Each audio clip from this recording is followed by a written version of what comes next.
What worries me in the current discussion about security integration in Europe, following Brexit and Trump and so forth, is that in an existential global multi-sector crisis such as Fukushima in Europe, you will regret not having advanced security integration in Europe, and I would argue in the EU.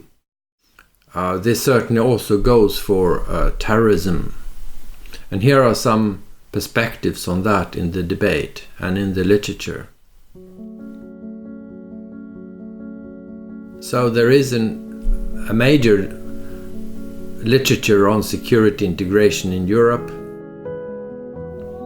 and one has to look at how that is being discussed in the perspective of time.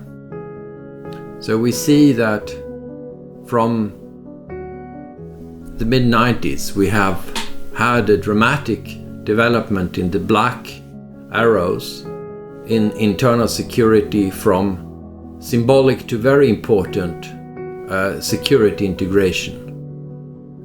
It's become more and more explicit, moving into the community sphere. For obvious reasons, because it has become necessary due to 9/11. On the community side, after enlargement and neighborhood policies started to develop, there has also been a much more explicit community policy in terms of security integration, particularly after 9/11. So that's the green arrows. And then on the intergovernmental side, when it comes to security and defense, we have seen a development from Saint-Malo, again a little bit more after 9/11, but more hesitant development, given also the pressures on defense resources, capabilities due to international operations driven by the war on terror, together with the increased concern on defense, territorial defense in Europe due to Russian aggression, Georgia, Ukraine. So we don't really know where these three arrows are going, but it's going to be very important to see how and to what extent they come together for the future. There are many different crises here, and the point is, as said by Maya Davis in her new book, which I haven't read yet, but I'm sure it's going to be very interesting. This is from the Google Books excerpts. There are so many crises, and the point is that they may come together in multi-sector crises, where you need a lot of coordination, which goes way beyond the current scope of NATO, of course. So you need comprehensive approaches.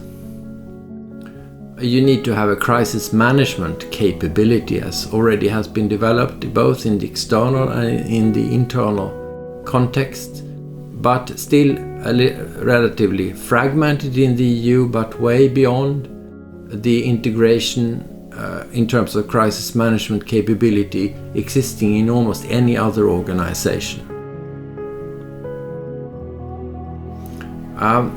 Here we are talking about global security issues, not just a national level, where it doesn't help to circle the wagon, so to say, around your local community or even on national level.